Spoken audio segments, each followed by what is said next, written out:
What is going on, everybody? Welcome to Bulls of Ball Street. You're here with Grant, Jackson, and Wells, and we're going to break down this very exciting UFC card at the Apex in Las Vegas, headlined by Steve Garcia and David Onama. A very important fight for the rankings, a bunch of really fun fights on this card. We're fresh off of UFC 321, which was a super fun card. Let's get into it. All right, let's get rolling. So we've got Toledo Alencar versus Ariane Carnelosi. What should we be expecting here? Outside of Arnelosi's arms look insane. Yeah, Jesus, that picture is crazy. Um, but yeah, Carnelosi is super. Both of these girls are super strong. This should be an interesting fight. I'd imagine Toledo is a favorite here. Um, and yeah, she has some. She's a solid fighter, I would say. Good takedowns, very strong takedowns, explosive, averages 2.5 a fight. Once she's on the ground, does a good job of keeping the volume up, softening you up while still maintaining control, and then looking for submissions when she sees an opening. She has a ton of grappling experience, but is mainly she doesn't take too many. It's not that she's mainly looking for control. She just doesn't take too many chances on the ground, and she's patient, totally okay with just riding it out on top.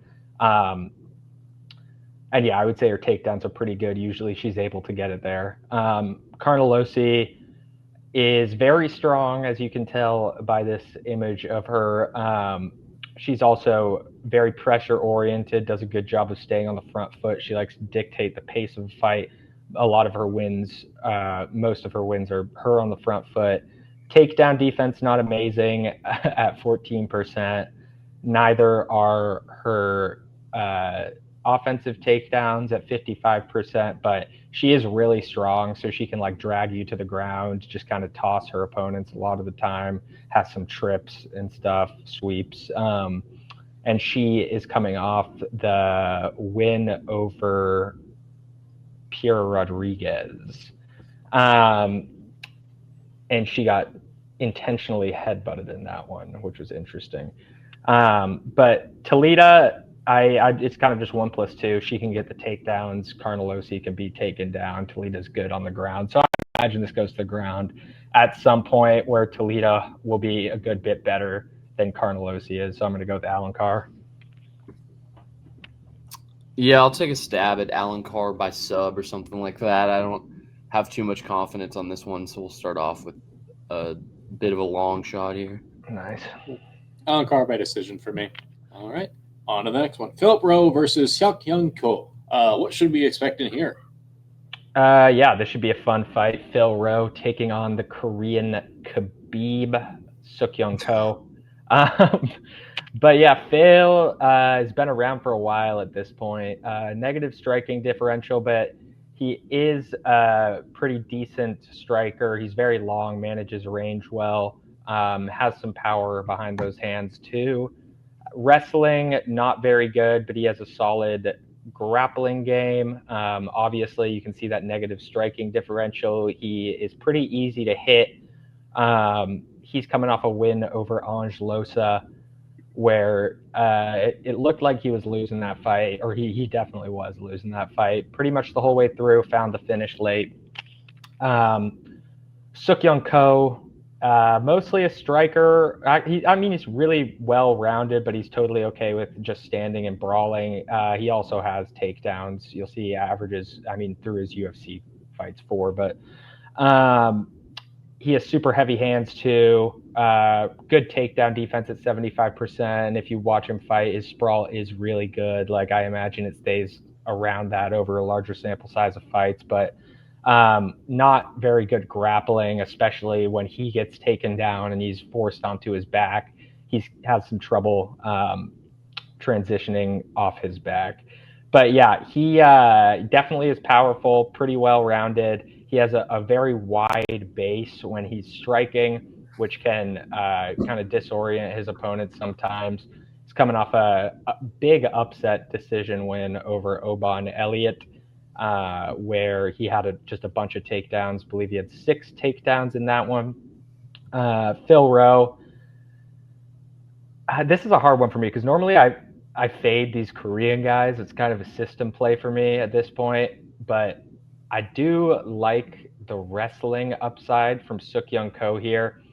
Um, like Phil is always live to rally late and just do something, especially against these Southeast Asian fighters who, I mean, just they get these propped up on these regional wins that kind of don't mean anything, and then get to the UFC and a lot of time just fizzle out super quickly. But I just think the wrestling upside is enough for me to pick Suk-Young Ko in this one. I think he should just be able to kind of have a similar performance as he did against Oban, where he was shooting over and over again. He had 6 takedowns in that one. Angelosa also got 3 of his own takedowns against Phil Rowe in that loss. And Suk-Young is pretty tough, so slight lean Suk-Young Ko. Yeah, I mean, it's kind of tough laying a minus 200 type number against a guy who's significantly taller and has a crazy reach advantage. I don't think we've seen Ko navigate anything like that really in this division, and it's hard to find another guy with a frame like this. So, I mean, it's likely going to be a pass. I think if I had to just pick someone to win this fight, I'd rock with Ko. I think I trust his style of striking. He's pretty clean with it, and he's impressed me in the past. So I would probably still take him, but I don't know that I'll actually be wagering on this fight in particular just because of that kind of X factor here. I'm going to go with Philip Rowe by knockout. Like Jackson said, system-based play, and I'd like to be proven wrong by Ko here, so hopefully I can be the jinxer, if you will. All right, on to the next one. Ellis Ardeleon versus Montserrat Ruiz. That's some crazy ink. Let's get into it. Yeah, this one should be fun. Alice, she hails from OnlyFans, is looking pretty good in the UFC. Yeah, she was like an OnlyFans creator before she was an MMA fighter. Yeah, well, maybe at the same time, but before she was pro MMA. But she is pretty good. She's kind of a dog. Pretty powerful, decently deep bag of tricks on the feet. Pretty good volume too. 6.73 strikes landed to 5 absorbed. She does have a decent amount of UFC losses. A bunch of most of those are high quality though. It includes fighters like Wei Li. She's coming off the Ryan Dos Santos win where she landed a ton of volume. Montserrat Ruiz, she is more wrestling oriented just because she is the Mexican national wrestling champ, but she has been getting kind of out wrestled lately. Mostly looking to come forward, set up takedowns with her strikes. She is extremely hittable, landing only 0.79 strikes to 4.96 strikes absorbed. She is coming off a TKO loss to Eduarda Mora, where, like I said, she was kind of losing the wrestling exchanges, which was weird to see. And yeah, I think Alice Ardeleon should win.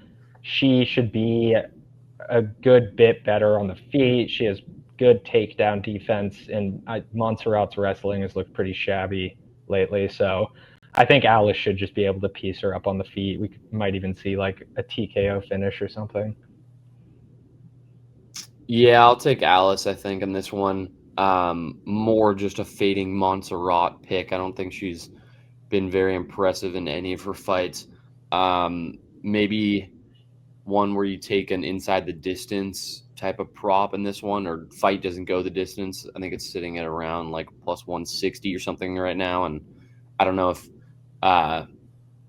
Alice will necessarily be able to get towards a finish, but I feel like that's probably the best way to find value here, because I think even on the other side of things, like Montserrat's best chance is landing a headlock pretty quick and we get out of there. So that feels like probably the best lean here. So we'll see as this fight gets closer what that number is looking like, but that's probably going to be my best shot. Alice by decision. I'm just not really impressed with either of these fighters, and layoff for Ruiz and just also losing so many fights just does not make me optimistic, but I don't think Alice is that much greater either. All right, on to the next one. Ketlin Vieira versus Norma Dumont. I feel like these are actually slept on women's fighters, if memory serves correct. So let's get yeah, I would say Norma Dumont's pretty good in my opinion. Same with Ketlin. I mean, it's a pretty decent fight. Norma is on a long win streak. I believe it's 5 fights. Yeah, so she's been doing good lately. Ketlin is pretty well-rounded, I would say. She does a good job of controlling the pace on the feet. She likes to apply pressure. She also has good takedowns, very heavy on top. Um, Takedown accuracy, not amazing at 43%. But really good pressure when she does get you on the ground. Does a good job of kind of piecing you up while she's on top, softening you up. She's super strong, super big, very, good at winning minutes, fundamentally sound, powerful. Just not very fast or anything. No really twitch movements or anything like that you can expect from her. Just kind of big lurking movements. And she's coming off the Macy Chiasson win, where pretty much exactly that got it done, just, winning minutes. And Norma Dumont, good striker, very technical, good striking differential. You'll see she almost doubles the strikes she absorbs. Also, solid grappling to back those skills up.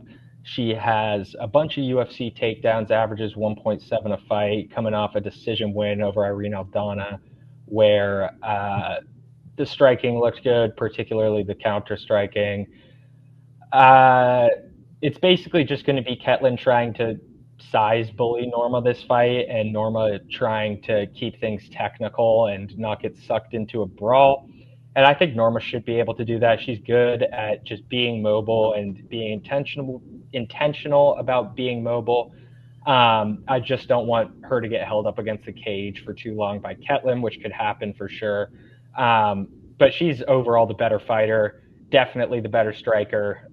She just needs to be super aware, because Ketlin's totally cool with just chilling out for 5 minutes anywhere on the mat.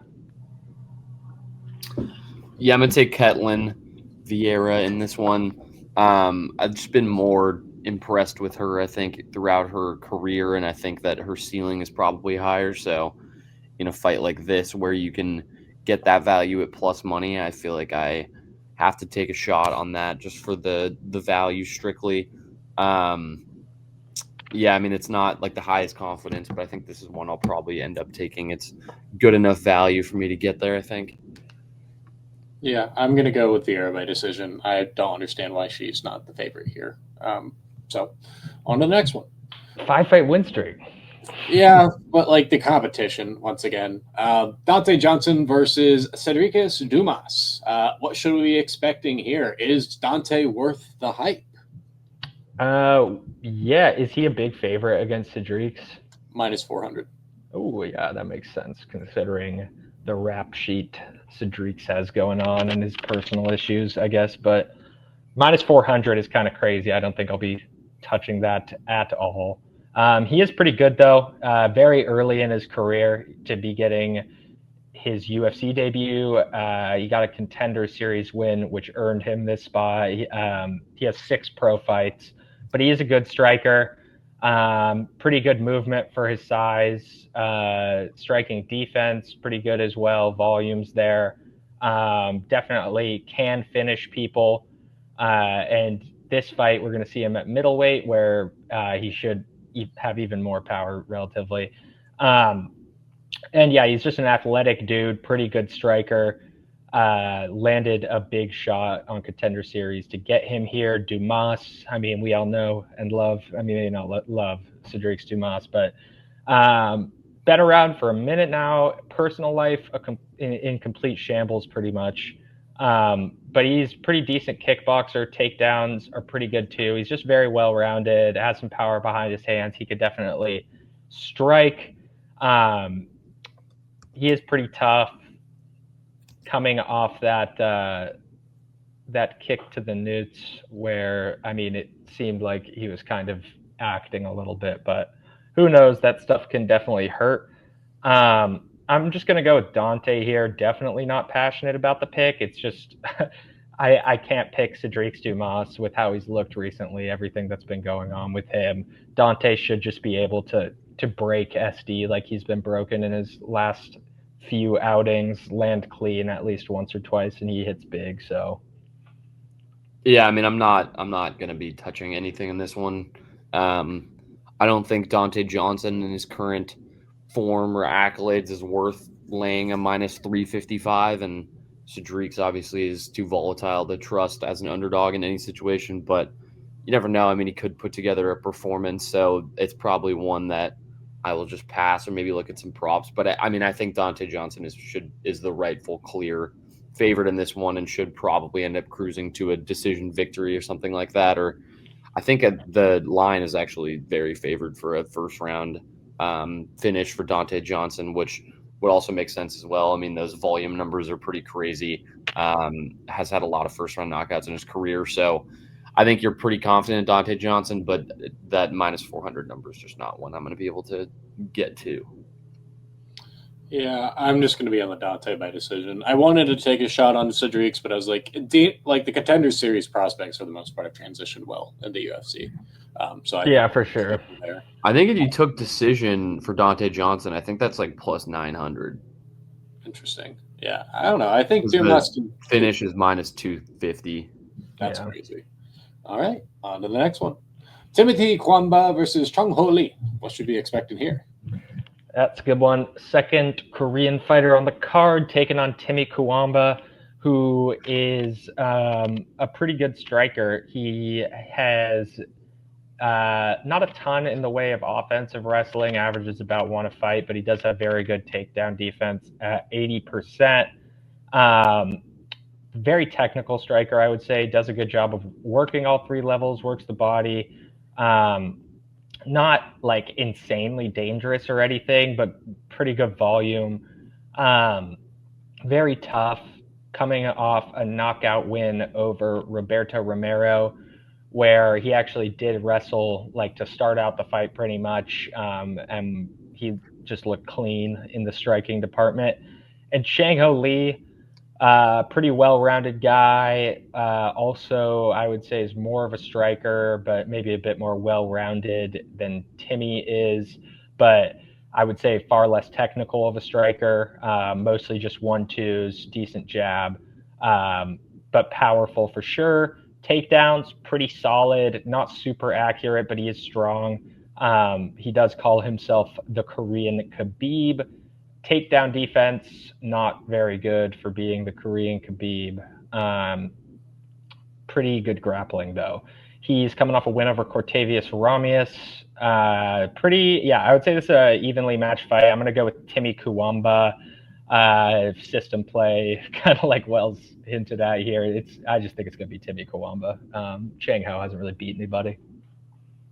Yeah, I think I'm going to go with Chang Ho in this one. I think his grappling is significantly better, and I also trust him to kind of push the pace a little bit more.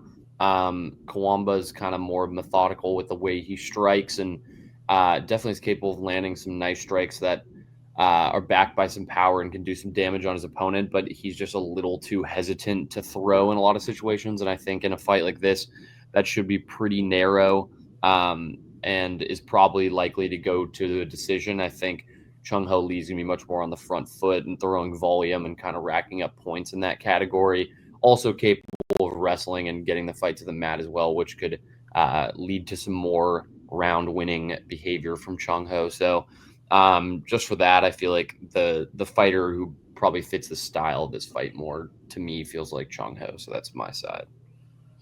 Yeah, I'm going to be on the Chung Ho by decision. I don't know. It'll be an interesting one to see how it does. Hopefully, I jinx it into Jackson's play being right here. On to the next one. Billy Elikana versus Kevin Christian, who has 3 arms. What should we be expecting here? Yeah, sorry about that Kevin Christian pick, obviously. New to the UFC, but take it on Chuck Buffalo, who is a very athletic dude, explosive guy, always in. Oh, sorry, he's not taking on Chuck Buffalo. He's taking on Billy Elikana. Thought we were doing the. Wait. Oh, okay. Dude, what am I thinking? He fights Daniel Franza. Okay. Yeah, Billy Elikana taking on Kevin Christian. Kevin Christian, new to the UFC. He is a really big guy. Size isn't really utilized on the feet at all, but on the ground, he's really dangerous, and he uses that length advantageously to like wrap you up in subs, so he's well-rounded in that sense, but he's extremely low volume on the feet. Boxing is really nothing to write home about. He got a submission win on Contender Series to get here. But yeah, I mean, I don't know if I rate Kevin too highly. I'm excited to kind of see how he does against a middling dude like Billy Elicana, who is more technical, I would say, the better striker of the two. He's got power as well, can be low volume, similar to Kevin Christian. But he moves around pretty good despite like being not throwing a ton of punches at times. He can also just start pushing the pace at random times. Like a lot of the time, he'll be a slow starter, come out, start firing in the second or third rounds. But he is coming off an upset win over Ibo Aslan. And the counter striking just looked solid in that one. Like I said, Kevin Christian's super long. The range doesn't really benefit him at all on the feet with his skill set. He kind of just leaves himself open to striking. And Billy Elicana is pretty precise, especially for this weight class. So he's not amazing, like I said, like kind of a middling fighter, but I think he has decent enough takedown defense, is a good enough striker that he could just get a win here by being patient. Don't rate Kevin Christian too highly. Should just be Elicana. Yeah, I'm not convinced I've ever seen either of these guys before. This feels like some AI-generated competition we're discussing right here. Definitely going to end up as a pass for me. It just feels like two guys that could totally go either way in this one, I think.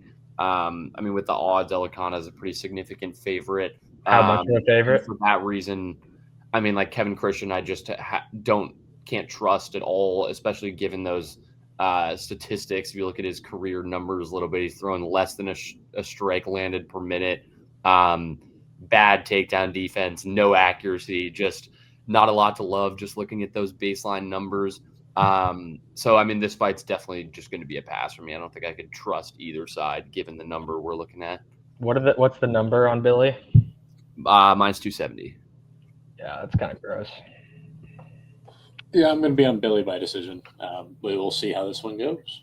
That's what I'm thinking too, Wells. It should just be boring Billy decision. Alan Nascimento versus Cody Durden. What should we be expecting here? Fun fight here. This Cody Durden is replacing Rafael Estevam in this one. Alan Nascimento, well-rounded guy. BJJ black belt, really nasty grappler. The wrestling isn't really all there to support the grappling. Like he has a bit of a hard time getting it to the ground. Takedown accuracy sits at 24%. Usually able to get it there though. He has some trips and sweeps and stuff too.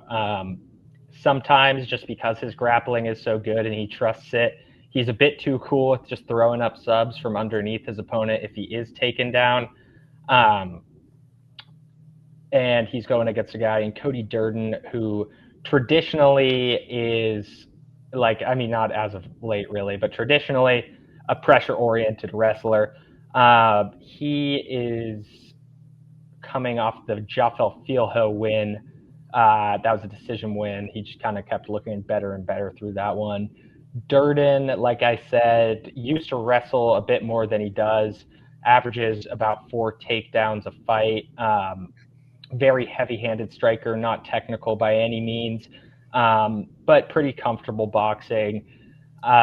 Just hard at this point in his career to trust whether or not it's going to be the Cody Durden that's out there like chain wrestling his opponents, or if he's just going to be content with sort of throwing big overhands on the feet and trying to get a bonus. But coming off the Ochoa knockout, Chin looking pretty suspicious these days. And also has just been gassing bad in his recent fights. So I am going to go with Nascimento, I think potentially by submission here. I don't like how bad Durden has been gassing out recently, and I do feel like this one is going to be close quarters on the ground for a good bit of it. So I expect this to get out of the first round, and if it does, I'm hoping that, Durden throws some desperation takedowns while he's tired, gets this to the ground. Alan Nascimento wraps him up from underneath. That's my method of victory pick. So Yeah, we don't have any odds on method of victory yet, but I think this is one where I either see it going to a Nacimiento submission or Durden decision in this one. Durden is the more talented minute winner on the ground, wrestling wise, so I think he'll be able to control kind of the pace on the ground and when the fight goes to the ground. Nacimiento is going to have to navigate that in order to find situations where he can then throw submission attempts from there. Um, but I think Durden, in terms of just straight minute winning, is going to be the guy with the advantage on the ground, and I think standing up as well. He's a decent striker himself.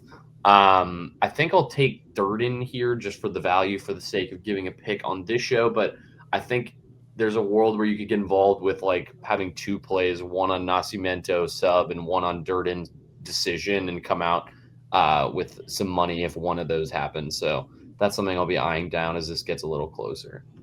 Durden decision, no action. It could be a decent one if that's where you're leaning. Yeah. Nascimento by sub. Yeah, Go don't like Wells. the short notice part of it. So on to the next one. Charles Radka versus Daniel Frunza. Here we go, Chuck Buffalo. This is the one for some reason I thought was happening earlier, but yeah, I'm a big Chuck Buffalo guy. Charlie Radke, very fun, exciting guy, as I hinted at earlier. Well-rounded too, mostly a grappler, I would say, but totally okay with striking. Takedowns are real, even though he, doesn't shoot a ton of them. He's very explosive, powerful on the feet. He can knock you out. When he's on the ground, really nasty grappler, always looking for the submission. Obviously, super exciting. He's a dog. He can be hittable. You'll see that in his striking differential, which is negative. But he is super tough. Most recently, got finished by Mike Malott. I would say I rate Mike Malott like higher than most people do, so don't think that's really a bad loss. Daniel Frunza, good striker too.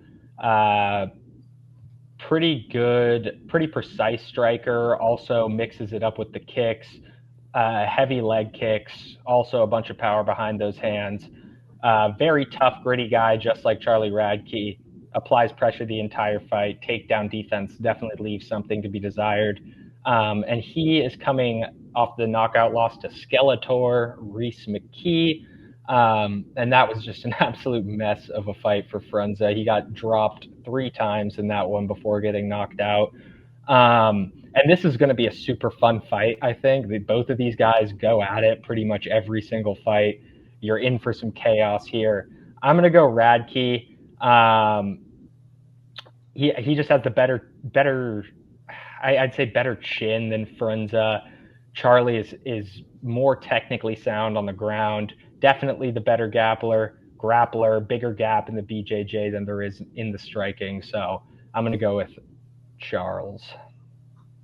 Yeah, it should be a bit of a brawl, which is fun. I feel like we talked about a lot of potential decisions on this card so far. I think that both these guys are really going to go for it, which is fun. Potentially then looking at a fight doesn't go the distance type of prop, or maybe a finish, but the line is at under 1.5 right now, so clearly expected to end inside the distance, but don't have that prop line available just yet. But I'm going to rock with you and tail on the Charles Radke side of things with just the money line as well. Let's go. Yeah, I'll be on Radke by knockout here. Seems to be a kind of big difference what type of competition he faces. So on to the next one. Isaac Dolgarian versus Yadier Del Valle. What should we be expecting here? Yeah, I think this is going to be another really fun fight, honestly. Two pretty good fighters here. Yadier, well-rounded guy, really nice grappling, striking, accurate, pretty technical, not super powerful, but dangerous in the clinch for sure. He's got sharp knees and elbows, volume, leaves a little bit to be desired at times, but he can definitely throw in flurries. Takedowns also leave a little bit to be desired, but the grappling is really good. Sometimes he is live to make weird fight decisions, like he'll jump guillotine, but other than that, he's very dangerous. just a good all-around fighter, I would say, still developing in his career. Dolgarian, a lot more wrestling oriented than Del Valle is. He is a D1 All-American wrestler. Obviously brings those skills to the octagon, is looking to get the fight to the ground pretty much instantly, no matter who he's fighting. Super clean takedowns, really, really hard to get up on him once you do take him down. He has great control. He is coming off a finish over Brendan Moreau, where he had exactly what I just described, really good control on top, kept the pressure going, just looked good, implemented his game plan. And yeah, this should be a fun one. Yadier's coming off the UFC debut win over Connor Matthews. I'm going to go with Dolgarian here just because of the wrestling holes on the Del Valle side. He's a super good wrestler, Dolgarian, that is. I think he should just honestly be able to get the takedowns and control on top like he normally does here. Yeah, I think he is a guy that could totally gas out as well, given the line. I think his money line is like minus 280 right now, and then you're also looking at the over being plus 130. So I think if this one goes the distance, I'm a little bit worried, but I trust the ability to get towards a submission or a finish in those earlier rounds, and I'll rock with Dolgarian with you. Let's go. Yeah, I'm on Dolgarian's side here. I guess I'll go by decision. I think this is just going to end up being a very, very fun tight fight. I agree. All right, on to the next one. Jeremiah Wells versus Themba Grimbo. I feel like this is the first time we've seen Wells in the competition for quite some time. Yeah, it is. He's coming off like a year-long layoff. Yeah, Wells and I spent a little bit of time with him. Quality gentleman taking on Themba Grimbo, the pride of Dwayne "The Rock" Johnson. Should be yeah, dude, he like gifted him a house. Yeah. But should be fun. Jeremiah Wells, that big layoff, like Wells said, but he's a super well-rounded guy. Layoff aside, takedowns are one of the very few guys who are like a nasty grappler and also has super explosive takedowns to back that up. He's also a powerful striker. Not super high volume, but very powerful. Also pretty good striking defense. He's obviously a BJJ black belt, very tough, has dealt with some injury problems. Coming off, he's on a 2-fight losing streak. Most recent loss was to Max Griffin. And then Themba Grimbo, definitely more of a striker. He's very long, manages range well, uses that length to his advantage on the feet to sort of just pick and choose his shots, leap in when he sees an opening, and then move back out. Also, pretty good takedowns and takedown defense, honestly, coming off a submission loss, though, to Vicente Luque. But he didn't really get taken down in that one. He just pretty much got knocked out, fell down, and then Luque was able to take advantage of him on the ground. Themba, pride of the Rock. Jeremiah Wells, pride of Marquez MMA. I am not super confident either way in this one, but I'm going to go with Themba. As long as he can avoid the takedowns from Jeremiah Wells, which he's had pretty good takedown defense in the past. So I feel rather confident that he should be able to, that we'll see just sort of a classic plotting, like Themba Grimbo wins by picking his opponent apart from the outside sort of fight. He can keep the volume up for 3 rounds in the striking department in a way that I don't think Jeremiah Wells can. So Jeremiah Wells' win, at least for me, is sort of dependent on him getting this one to the ground. Yeah, I think I'm going to lean with Jeremiah Wells inside the distance in this one. Rock with the under and Wells money line. I know the layoff has been somewhat significant, but I think his power is pretty trustworthy. I don't think that's going to go away. And I think if he's just willing to strike, which sometimes there's a hesitancy for that, you see there's not a ton of volume, but I think in this fight, he probably realizes that Themba's going to out-grapple him on the ground and kind of stall this one out at times. So I think if he can manage those standing-up situations and land some powerful strikes, he should be able to to get towards a finish in this one.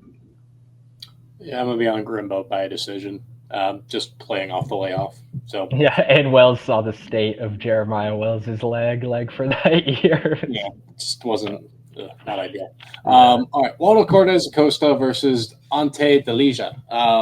I feel like Grant talked about industry plants from earlier. I feel like that's what Ante is because I have never seen this guy before in my life. He sort of is, yeah. Because he is he's one of Tom Aspinall's training partners. But he is like one of the few PFL crossovers that won their UFC debut. And I feel like all the PFL guys have just been losing their debuts. But Ante came in, got a knockout win over Tybura, looked really good in that one. Yeah, I hate picking against Waldo Cortez Acosta here, but I think I might.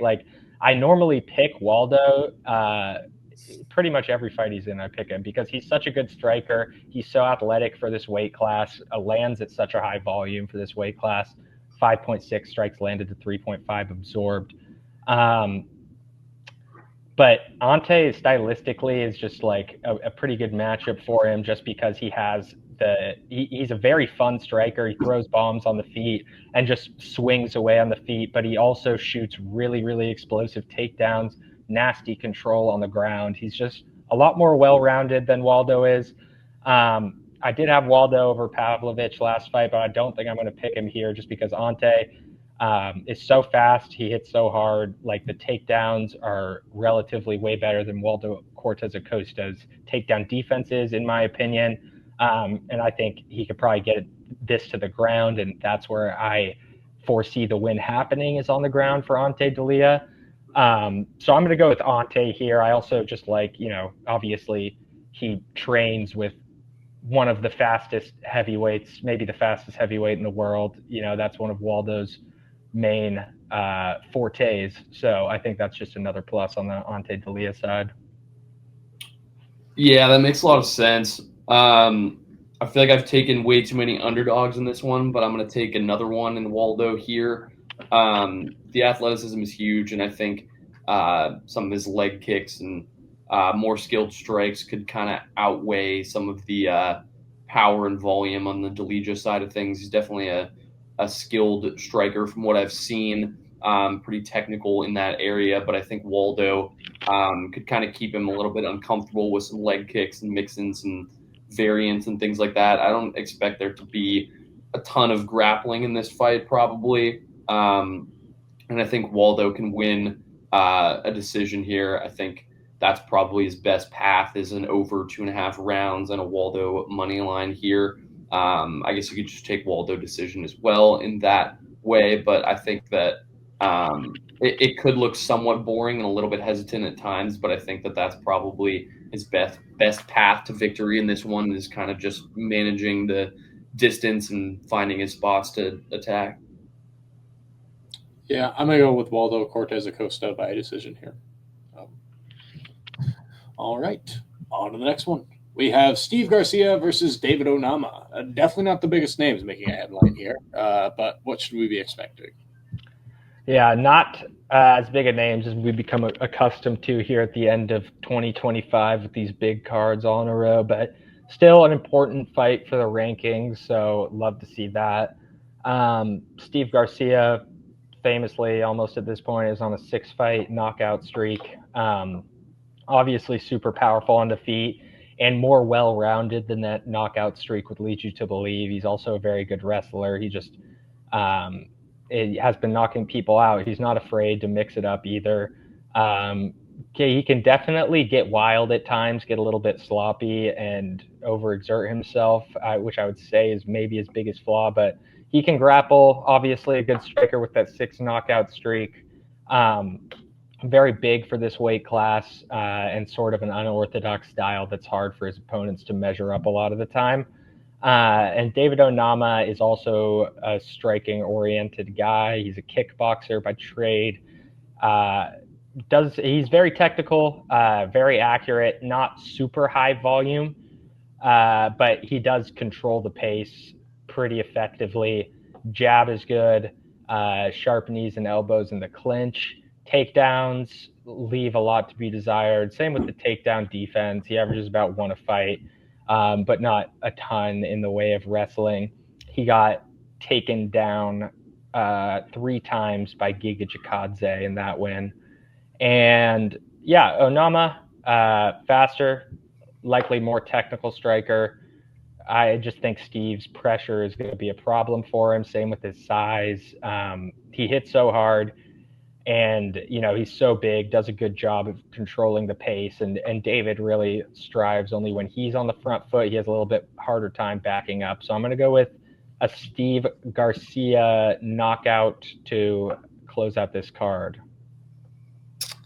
Yeah, I feel like with some knockout streaks, they can be a little bit fluky at times, or it's hard to really see how talented a guy is just based off of that, just because, I don't know, it depends on the caliber of opponent, and sometimes people can just walk into strikes. I do think that this is probably an opportunity to continue it, though. Like you said, the size and power, I think his volume and kind of pressure is the most reliable thing in this fight, so I'm going to tail you and rock with Steve Garcia as well. Yeah, I'm also on the Garcia by decision side here. We'll see how it goes. All right. With that said, if you made it to this point, subscribe if you haven't already. And until next time, peace, y'all. Peace.